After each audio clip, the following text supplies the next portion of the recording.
today's topic is bisexual flower. आज का topic है हमारा bisexual flower का। Bisexual ऐसे flower होते हैं जिसमें एक ही flower पर दोनों sex organs present होते हैं, यानी मेल गैमेट्स और female gamete, male sex organ और फीमेल सेक्स ऑर्गन दोनों एक ही प्लांट पर एक ही फ्लावर पर प्रेजेंट होते हैं। ऐसे फ्लावर्स को बाइसेक्सुअल फ्लावर कहा जाता है। ठीक है, अब हमने इसको क्या किया है, हमने इसको अलग अलग करके हम इसकी इंटरनल जो स्टडी है वो करेंगे। सबसे पहले ये जो कलरफुल जो आपको पार्ट दिख रहा है, these are known as petals. ठीक है, these are responsible for the attraction of insects. ठीक है, ये इंसेक्ट्स को अट्रैक्ट करने के लिए होता है एंड इंसेक्ट्स क्या करते हैं, पॉलिनेशन कॉज करवाते हैं। उसके बाद में ये जो आउटर कवरिंग होती है फ्लावर के बाहर, जो आपको इसमें लाइव फ्लावर में दिख रही है, these are known as sepals. ये जो ग्रीन कलर का स्ट्रक्चर है, these are known as sepals. These are responsible for the protection of birds. ठीक है, जब ये फ्लावर बंद होता है, बड होती है, तब इसके ऊपर इस तरीके से अरेंज होता है और क्या करता है, इस फ्लावर की प्रोटेक्शन करता है। ठीक है, ये जो कलरफुल पार्ट है ये आपको दिख रहा है, ये पेटल्स कहलाई जाती हैं। ये पेटल्स रिस्पॉन्सिबल होती हैं इंसेक्ट्स को अट्रैक्ट करने के लिए due to the presence of colour. ठीक है, and insects are responsible for doing pollination.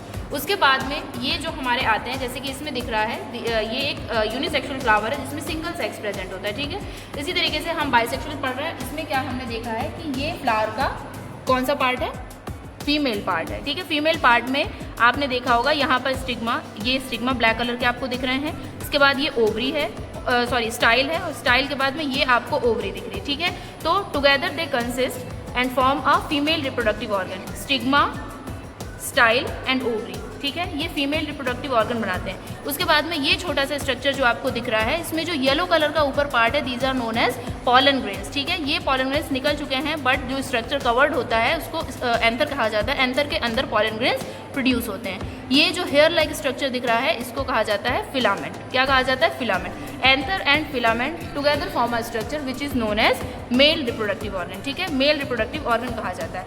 अब क्या होता है, किसी भी फ्लावर के एंथर से प्रोड्यूस होने वाले पॉलन ग्रेन्स जब किसी इंसेक्ट्स के द्वारा सेम फ्लावर के स्टिग्मा पर आकर के स्टिक होते हैं तो पॉलिनेशन होता है। सेम फ्लावर के स्टिग्मा पर आकर के गिरेंगे तो सेल्फ पॉलिनेशन होगा, और सेम स्पीशीज़ के किसी दूसरे फ्लावर के स्टिग्मा पर जाकर के स्टिक होंगे तो क्या होगा, क्रॉस पॉलिनेशन होगा। अब इसमें मैंने देखा है, हम लोगों ने यहाँ पर किया है कि स्टिग्मा जब यहाँ पर पॉलन ग्रेन्स आकर के गिरे होंगे, स्टिग्मा पर स्टिक हुए होंगे, उसके बाद में क्या हुआ, जो मेल गैमेट्स हैं, ठीक है, मेल गैमेट्स किसके थ्रू, पॉलन ट्यूब के अंदर। ये हमने स्टाइल के अंदर से पॉलन ट्यूब निकाली हुई है, इसके अंदर होते हुए कहाँ आएंगे, ओवरी में। ओवरी में क्या प्रेजेंट होते हैं, स्पोर्स, जहाँ पर 4 होते हैं, मैंने बताया था मेगा स्पोर होते हैं, जिसमें 3 डी जनरेट कर जाते हैं और 1 जनरेट होता है, और 1 जनरेट होकर के किसका फॉर्मेशन करता है, एंटीपोडल, सिनर्जिड और एग्स का फॉर्मेशन करता है। जब एक मेल गैमेट, एक पॉलन ट्यूब में 2 मेल गैमेट्स आते हैं। ठीक है, पहला जो मेल गैमेट होगा जब वो ओवरी में प्रेजेंट एग के साथ में फ्यूज होगा तब क्या बनाएगा, जाइगोट बनाएगा। नंबर ऑफ जाइगोट क्या होगा, 2n, यानी उनकी डिप्लॉइडी उनकी जो प्लॉइडी होगी वो डिप्लॉइड होगी, यानी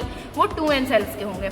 उसके बाद में इसके साथ में जो एक मेल गैमेट और आता है वो फ्यूज होता है हमारे किसके साथ में, पोलर न्यूक्लियाई के साथ में। किसके साथ फ्यूज होता है, पोलर न्यूक्लियाई। जब पोलर न्यूक्लियाई के साथ में फ्यूज होता है तो क्या फॉर्म करता है, एंडोस्पर्म, और एंडोस्पर्म क्या होता है, 3n। उनकी प्लॉइडी कैसी होती है, 3n की होती है।